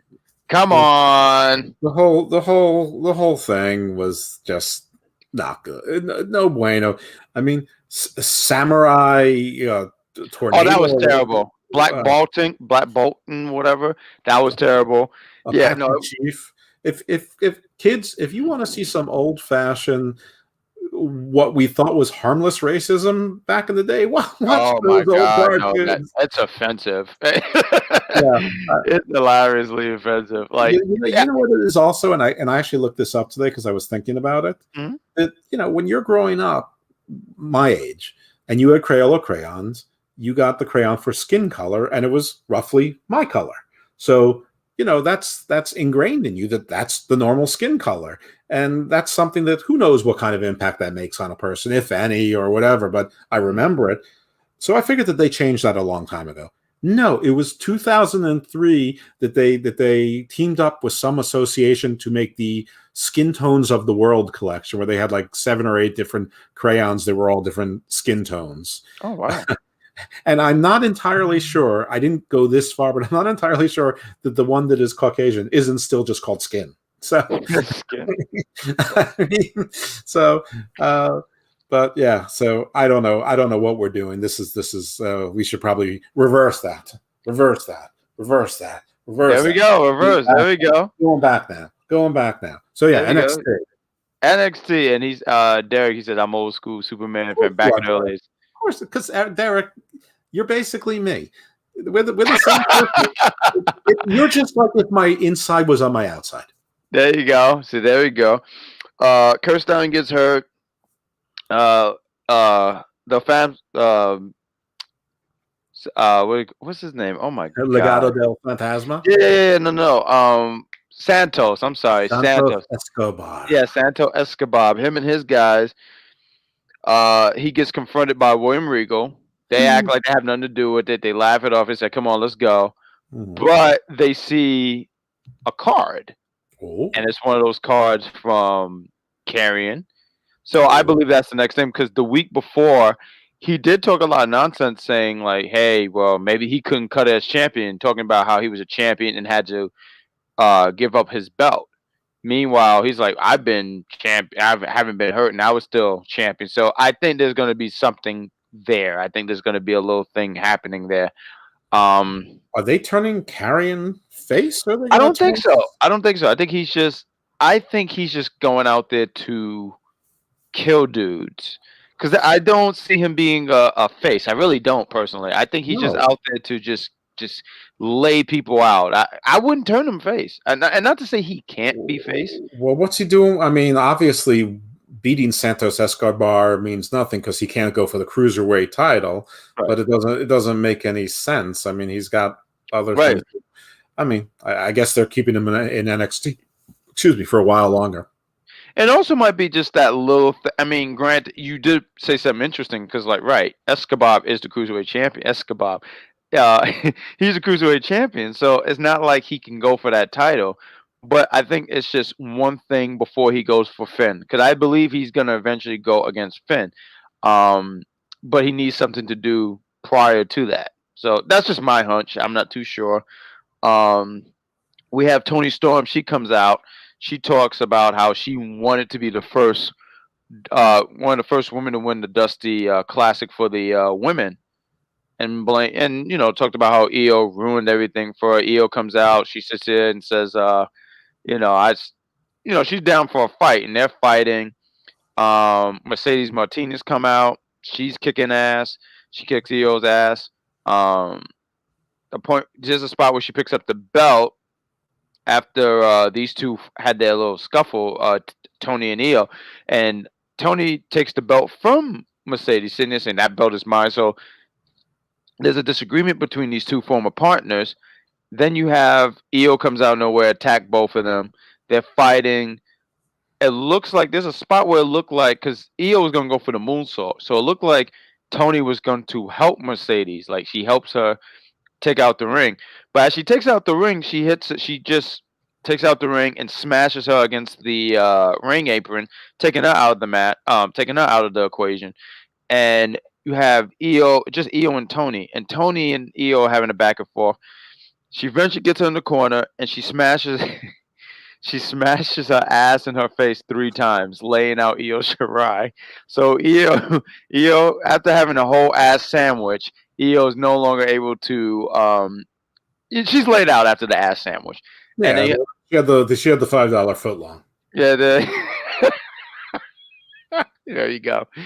And so Tony picks up the belt. It looks like this is going to be a triple threat, because Mercedes was teasing she was going to get a title shot, but now you got Tony in the mix, and I just see this as one of those things where it's going to be a triple threat for that NXT Women's Championship to give Io something to do, because I think the goal is, and I said it earlier in the show, I think the goal is to put that belt on Gonzalez. I just think right now, I think what you do with Gonzalez right now is give her all these accolades, and you have Accolades or acolytes? accolades. Thank you. I thought I said it wrong, and that's what I was like. Well, Yeah, bro. you both fit in wrestling. It could be either. No accolades. No, you're right. But What are you drinking there? Do we have a sponsor? no, we don't. But I love Angry Ostrich. I'm a big fan of these guys. These are great. You ever Well, drink if these? anyone from Angry Orchard is listening, we accept sponsors. There you go, please. And send me more, because these It's are an adult great. show. I'll prove it. Fuck you. See? See, this is why they paired us together. Absolutely. But and the next segment's a number, and I'll just finish these real quick, because these are nothing but promos. You take your time, my friend. You do your job your way. Yeah, well, listen, we're the tag team, so we gotta. You're host of the year. You don't need to explain yourself to anyone. Least of all me. Yeah, well, listen, you're my partner, so I gotta. I gotta, buddy. that see this is why we this is why it's just us. You get it? Derek said, I don't think Gonzalez needs the belt just yet. I mean, I don't know. For you, Derek, she doesn't have it. Yeah, I don't think she. I mean, does she need it right now? No, but I just feel like she has a lot of momentum right now, where it's leaning toward. Eventually, the belt got to come off Io. So you figure who's next in line. I don't think it's Tony. Mercedes is cool, but I don't think it's her. I just think it's Gonzalez, and Gonzalez had that pinfall over her at War Games. So I'm just saying, who do you? I'll even ask you this, Derek. Who do you think is the next? Who would you put? Who would you? Who's the person you would put as the next women's champion? I'm sorry, it took me a minute to get all of that, but there's a Swerve Scott promo. I really didn't pay attention to it because it was just to hype up his match against Bronson Reed, and then an Imperium promo happens where you have the three members from Imperium. I forget the whole name, but his Wolf, and they're talking about them being okay. So Derek says Tony Storm. Not a bad pick, but I don't see it. But not a bad pick. Not a bad pick. I could see Tony Storm having the belt. She makes sense. She came back. And also, if Dakota and Raquel get the tag team belts, but then they have an explosion and Raquel becomes the face, then she could take it off heel Tony Storm, and her first challenger can be Mercedes Martinez, who's sort of another badass, but is also, 40 and is there basically as a player coach. Could be a transitional champion into my dream of dreams, my breakout star for 2021. And I don't know why she hasn't been on the show the last couple of weeks. Maybe she was later, but Zia Lee. Oh man, they're definitely. She wasn't on the show. But she's definitely someone they're building up too. Yeah, no. I'm all about Kung Fu theater. I know you were. You was really excited about I feel like I was the only one kind of like, oh, this is cool, but all right. But you was like really like, oh, I'm really loving these. I am so ahead of the curve, my friend. No, you. Yes, you are, and I think she's someone too, because I mean, there's names that's going to be, like I said before, people are going to be called up and stuff, and you got to build a foundation for these divisions. So she's definitely someone I could see. And let's not forget that Zia Lee and Boa are both Chinese. And the one place WWE Network has zero presence is the People's Republic of China, which has a minor marketplace of 1.4 billion people. Oh, yeah, there you go. That's something they can tap into. So they don't really have a big, what you're saying. So my brain understands. They don't have a big following in China. There's no way to get the network. I don't know if there's any way to get the shows, period. And for those people who are going, well, Peacock. No, Peacock is domestic. Peacock is U.S. only. I don't even think it's Canada. So anybody who's a WWE subscriber internationally, you're still a WWE subscriber. That's your way of getting it. Though in India, they're on Sony One, so they just did that deal. Ember Moon is definitely in the conversation. I mean, I don't know why, she went down to NXT for a reason, so she's in the conversation. I wouldn't say that that's crazy. And they love Shotzi, so I mean, you can't eliminate that. There you go. I forgot about her. There you go. Yeah, but I would prefer that Ember and Shotzi become a face tag team in NXT, so that all of the brands have 3 or 4 women's tag teams, including SmackDown and Raw. But right now, NXT is where it's stockpiled. So you have 2 teams on Raw, 2 teams on SmackDown, 3 or 4 teams on NXT, and champions, and now you have a division. There you go. Well put. Well put. Thank you, sir. Either of those. Yeah. Yeah, there's just these 2 promos, and the last one I'll do, and then I'll give you the floor to you. Undisputed Era have a promo. It's a babyface promo. They're talking about facing Tommaso Ciampa and Timothy Thatcher. So they talking about the history that they have with Tommaso or Ciampa, and pretty much know that next week is going to be a war for it's going to be the quarterfinals, if I'm correct. So that's really good stuff. There's really just was there any indication or teasing of Kyle O'Reilly not being thrilled with Cole and Strong for not rescuing him last week? No? I never said no. No, Okay. not at all. Interesting. It's probably a slow burn anyway, but no, they haven't showed that. But why don't and the floor is all yours. Take over for AEW, good sir.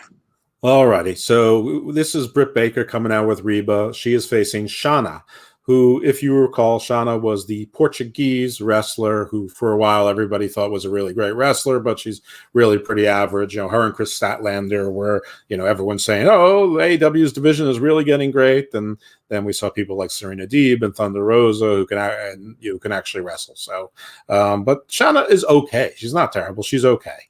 She don't embarrass herself in the ring, right? So she was introduced as being from France. So apparently now she's from France. And then they said she used to be from Portugal, but she relocated to the United States.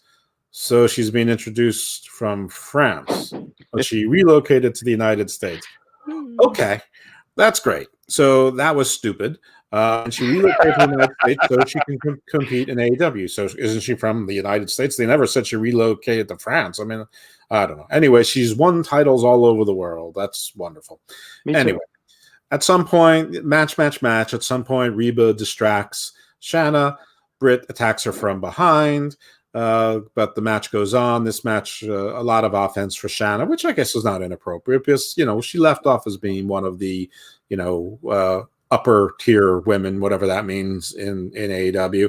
But anyway, at some point, Britt turns it over into the submission and then applies the mandible claw, and she wins. Thunder Rosa's music hits.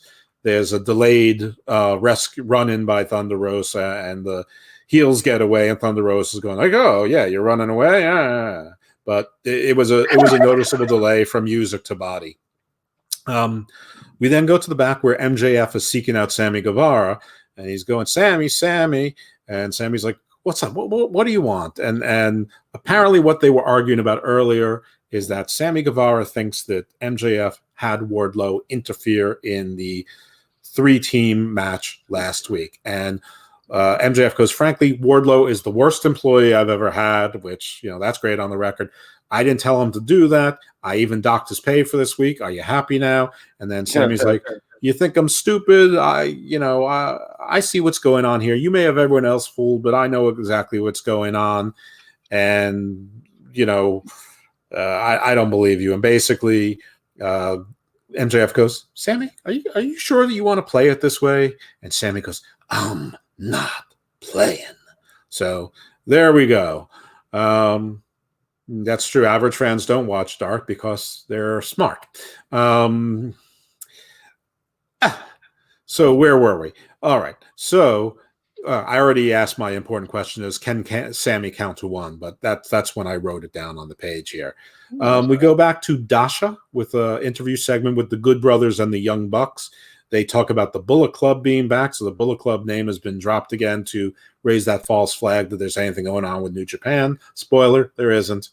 The Good Brothers are very excited. They keep saying "be sizzled bucks" or something like that, which may have been a hip, cool term that they used in the Bullet Club. I don't know. The Young Bucks are a little bit more reticent, and they're like, we're happy to tag with you, but as long as that creepy Uncle Don isn't around, and Good Bro's like, hey, don't worry about Don. And then Kenny sort of saunters in and goes, hey, what's going on, guys? Hey, by the way, I think we have to talk. And then Don Callis walks in. The entire right side of his face is bandaged, and they get to a little bit of arguing, and they're like, what's with your face? And he's like, you guys assaulted me. You assaulted me. And the Young Bucks basically deny assaulting Don. So I guess at some point that might be a thing. Maybe not. Who knows? Then we get to the match. It's the Young Bucks and the Good Brothers who come out separately. They are going to face the Dark Order. The entire Dark Order comes out. They do the symbol. No -1 this week. Dark Order in the ring represented by Evil Uno, John Silver, Alex Reynolds, and Stu Grayson. Frankly, the Dark Order dominated most of this match. They had Silver doing his basically pinball, puck from Alpha Flight routine. Stu Grayson was probably the all-star of the match. I don't know what it really means because he just has no personality whatsoever. In any event, at some point, the Bucks and the Good Brothers win the match. I can't even recall how it happened exactly. But I don't know. I mean, the funny part was when you had John Silver in the ring with Gallows, Doc Gallows, who's probably 6'8", and John Silver's probably like 5'4", and it was ridiculous. Anyway, the Bucks go on that there's next week there's going to be a tag team battle royal to determine who the number one contenders for their tag team titles are.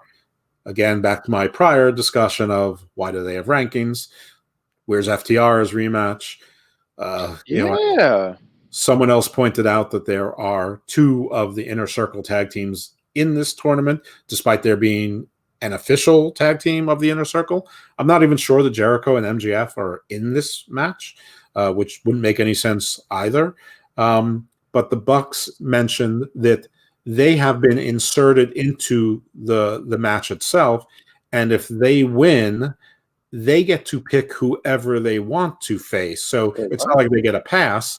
They get to pick whoever they want. And when they did, they turned their bodies and their inflection got a little bit more intense, and they were looking at the Good Brothers. So they're saying, we might just pick you.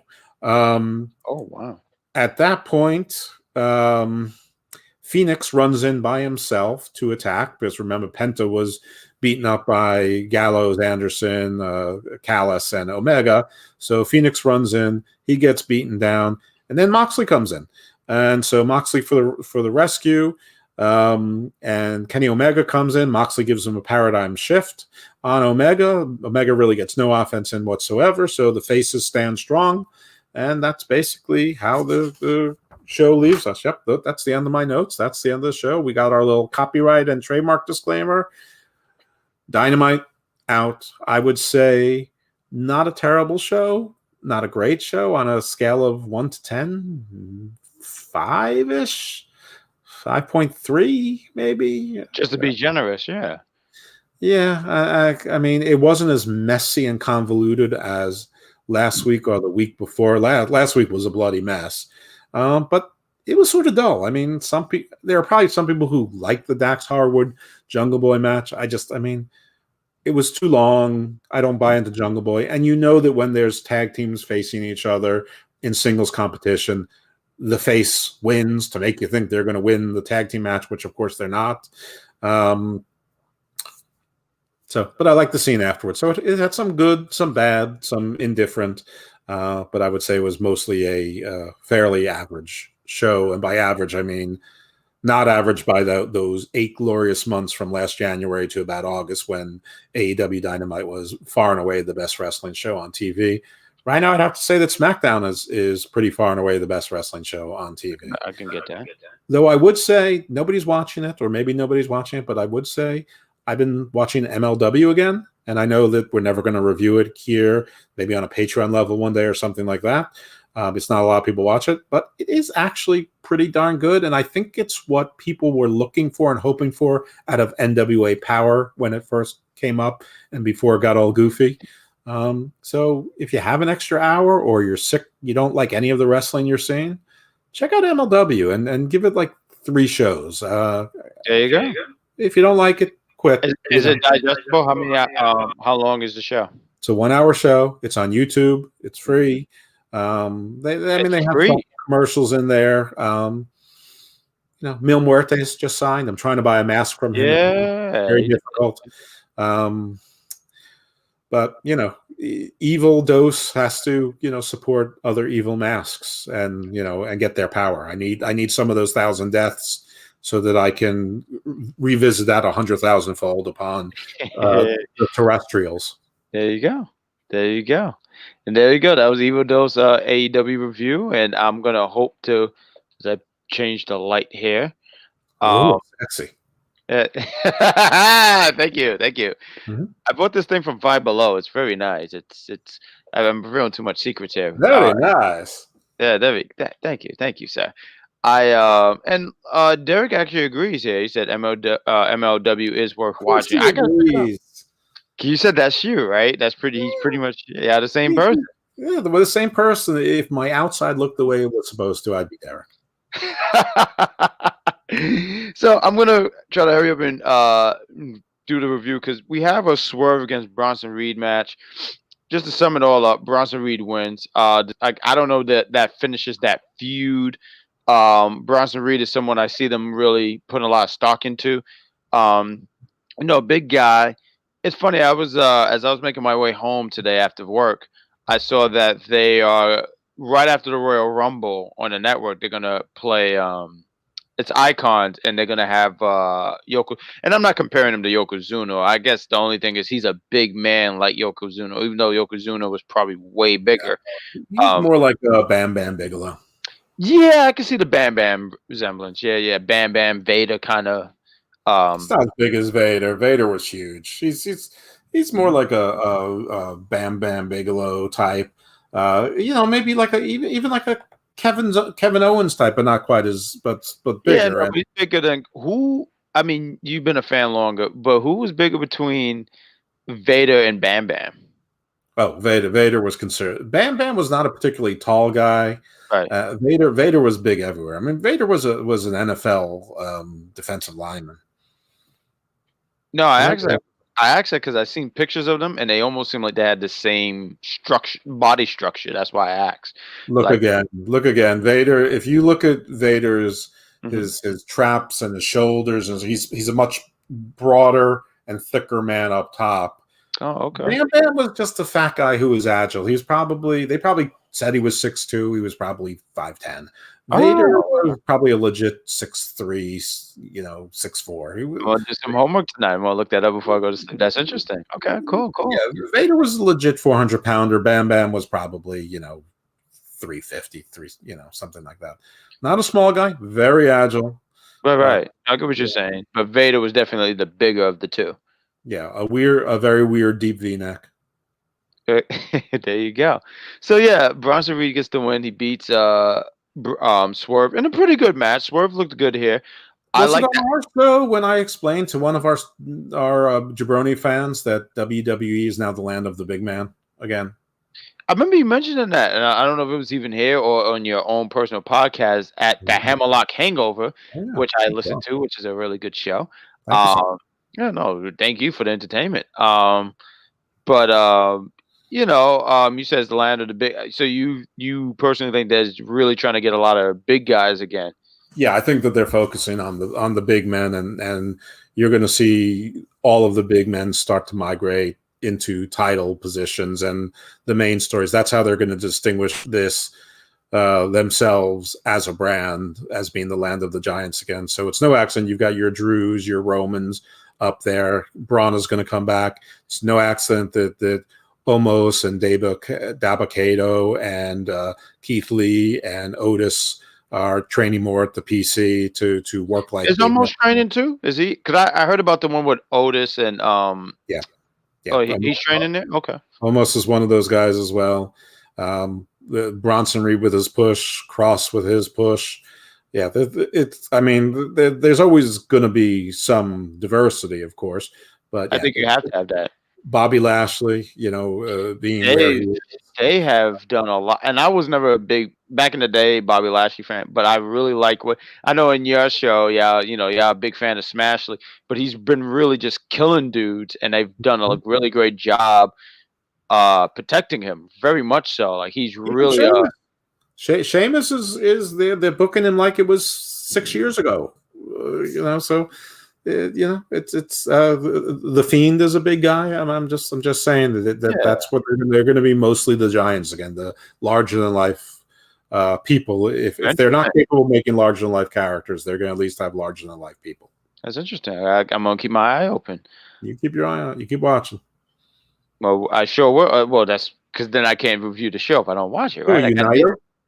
I am Naito. See, I see that. No, that's a New Japan reference. See, there you go. Look, boom. I am a wrestling fan. Right. So we have the main event here. Well, this is a quick promo. I'll just talk about Ciampa. And Timothy Thatcher joins him. They're talking about the Dusty Classic and how they're going to face Undisputed Era. It's just generic stuff to hype up the next week's card. But we get to the main event with Kyle O'Reilly and Finn Balor against Oni Lawkins and Danny Burch, which I have decided to call them Player 1 and Player 2 because one come out like this, another one come out like this. So they're just play. He's shaking his head. No, I'm shaking my head. It's fine. That is exactly fine. Yeah, no. So they come out. They do the thing. Mario and Luigi. Mario and Luigi, Ryu and Ken, you name them. Yeah, they're pretty much Player 1, Player 2. It's okay. I mean, Danny. I mean, it wasn't really. Well, Player 1, Player 2 used to be the Dark Order. That was the Super Smash Brothers.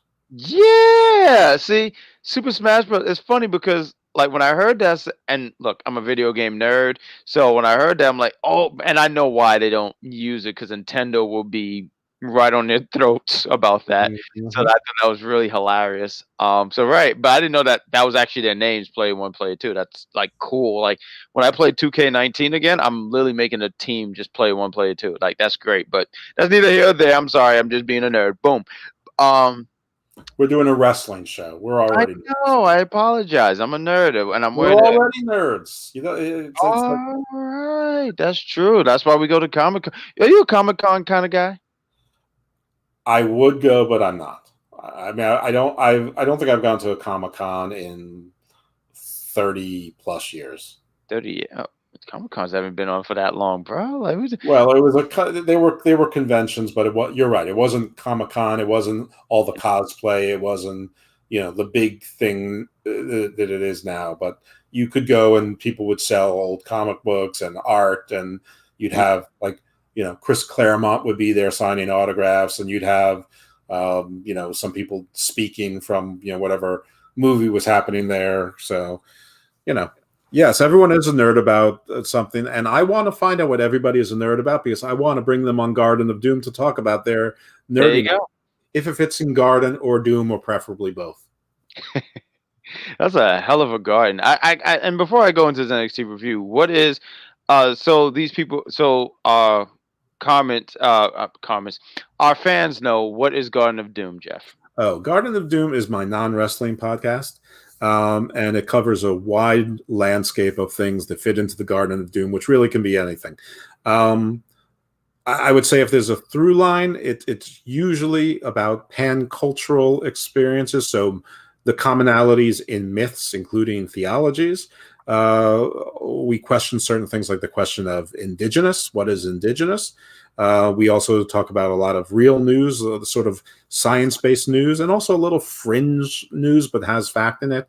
We are studying the roots of humanity, but we also get a little crazy. We are very much into ancient aliens and things like that. And then I've had guests from aerospace engineers to shamans to the great legendary wrestling podcaster Kevin Castle. So we're all over the place, but it's a lot of fun, and hopefully you'll find something of interest. This week we did things on alternative currency, so sometimes we're real world useful. There you go. Well said, Jeff. Well said.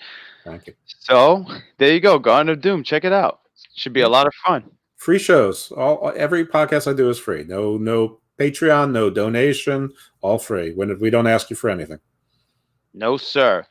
So great plug, by the way. So with that said, because we're getting ready to hit the 2 hour mark, so I'm gonna do the is right. I'm gonna try to hurry it up here, but Finn Balor, Kyle O'Reilly against Player 1, Player 2.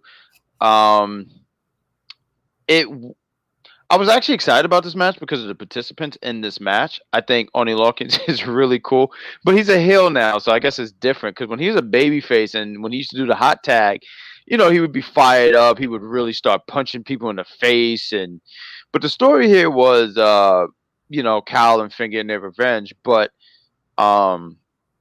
they would attack Kyle. They keep hitting his jaw because obviously from the match he had with Finn, where he's still selling the effects from all that.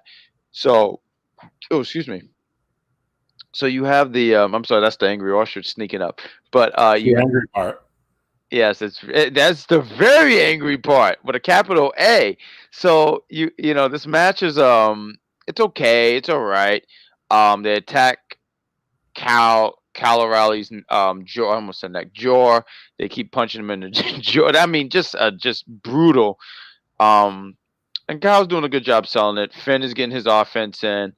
Finn and Kyle get the win. Kyle catch. I forget who he caught in the air, but one of them went for a move. He caught him with the the scissors.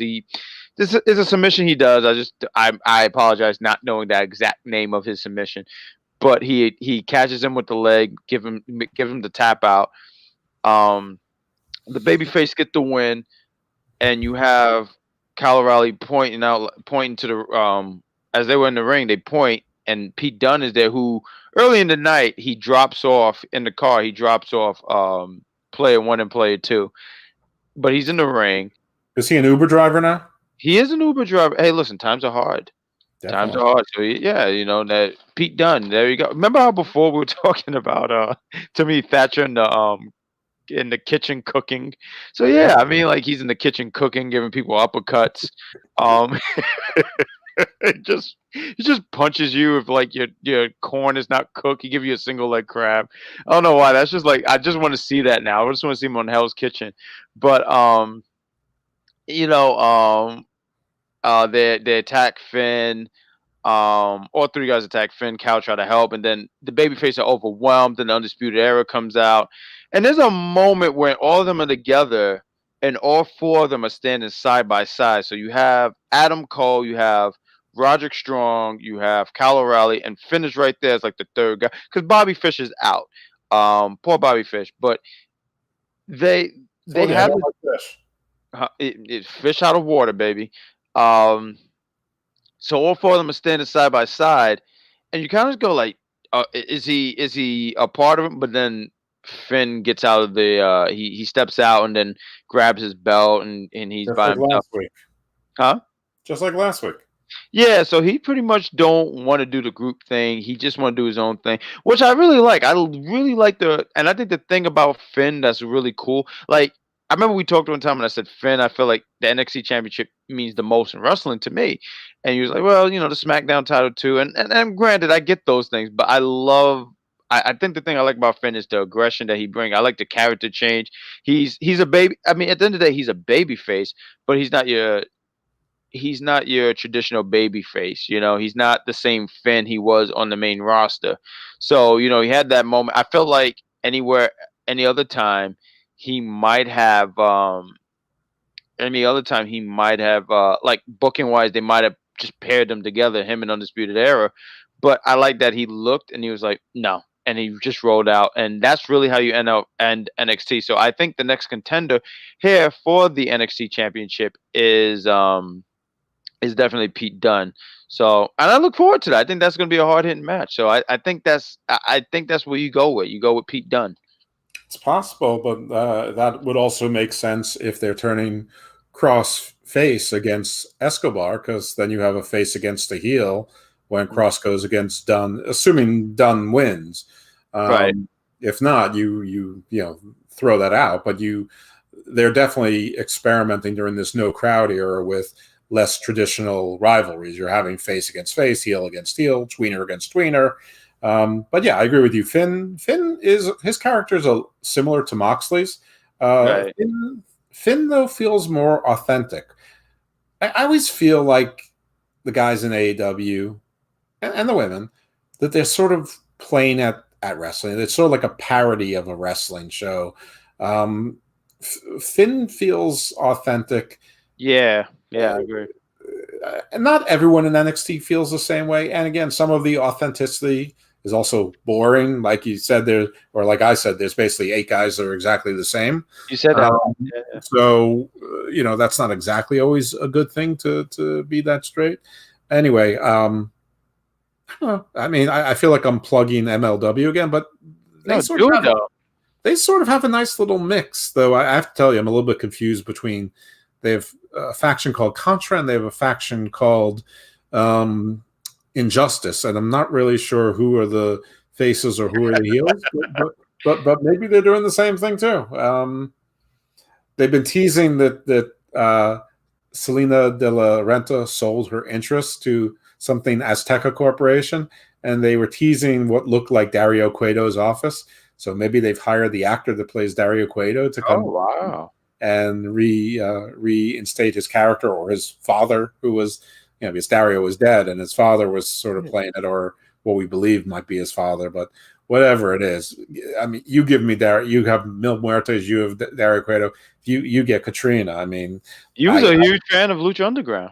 I love the first 3 seasons. Season 4, it grew at me at the end, and I was very upset to see it go. Yeah, Lucha Underground was like love for me. It was very pulpy, and it didn't take itself too seriously, but the wrestling was good. The stories were good. It was fun. Dario did coke and scotch. Can't go wrong with that on TV. So let me ask you, because I saw a little bit of it, but I never finished it. I know it was on Netflix, so I just got to have a day where I just sit here and watch it. Mm-hmm. But Jack Swagger, he wasn't Jack Swagger. He was like Jack Hager at that point, right? But Jake Strong. Oh my God. He was the last ever Lucha Underground champion. I've heard. I don't want to say mix. I just heard a lot of people were not a fan of it. What was your take on that? As him as the last Lucha Underground champion? I will say he definitely did not fit in the beginning, but by the end, it made sense. Okay. And it's a shame that it sort of ended that way, because it really took like the last 3 or 4 episodes for it to make sense. He came in, he was Famous B was recruiting people, and it was like a very weird combination of people that didn't fit in with each other, and one by one they all sort of broke off from Famous B, which made sense, but it wasn't really that interesting because they never made sense. They never gelled to begin with. In any event, Jacob Fatu is better than Umaga, but I know. Really? I mean, they're related. I mean, they're all from the Anoa'i family. Right. No, absolutely. Right. But yeah, Jacob Fatu is a monster, and Hammerstone's a monster, and they have a guy named Leon Kruger who's the left hand of the Contra, so he's like their hitman kind of thing. They got some good stuff going on there. They have some stories. Some of the wrestlers don't look so great. Some of them are small, but they're replaced. They're sort of replacing them, and they're signing people. I don't know. They did, like I said, Mil Muertes has been signed. I don't know. It's just a fun little promotion. It's an hour. It's a low investment, and it is closer to old school wrestling, except about half the guys are too small and some of them are too old and fat. Like the LA Parks. I mean, they're just they look like me. What? Yeah, they look like, if you put me in skeleton, costumes. I mean, like a big fat guy. I mean, it looks like they look like me. This guy, what are you talking about? I mean, I could be Kevin Owens' stunt double, or he could be my stunt double. Well, there you go, and this is all MLW. So yeah, if you guys get a chance, if you're tired of wrestling that's on TV, there you go. Just go to YouTube. It's free and bung. And With all that said, ladies and gentlemen, I think this has been a hell of a show. We're 5 minutes away from the 2 hour mark, but we're going to end it here. So we hope that you did enjoy this review on NXT, AEW, and a little bit of MLB. MLB. Oh my God, take the reins, Jeff, because I'm. Well, we did actually. We started with the Mets, but a little bit of MLW. But yeah, we covered both shows. We think we did a great job. We know we did a great job. We're tag team of 2021. Yeah, and like you said, subscribe, follow, tell your friends. Do it on all the platforms, not just one. We are growing. We're doing really great. Check us out for the entertainment shows, but the SmackDown show is going to go on shortly after SmackDown on Friday night, and we are looking into doing a Royal Rumble preview show. We're not sure about when, so watch your social media updates about that. And of course, no, Brian Pillman's contract with MLW has expired. He's done. Go away, Elvis. Yeah. So anyway, and also don't forget to catch us watching the Royal Rumble live and doing some live streaming there, and then hopefully having fun. But if we're not having fun, it's because me and Jack are beating someone down. Bad and evil, evil and bad. That's right. That's right. There you go. So, ladies and gentlemen, thank you for watching this show. Thank you for hanging out with us. La Sakari will have done the heavy lifting. She would have done the heavy lifting. So, with that said, ladies and gentlemen, y'all have a great night. Thank you for watching. Like, love, and share. And keep watching UPR because we have a bunch of shows going on. So, great night. Ciao, everyone. And remember, stay evil, stay twice as evil. Boom!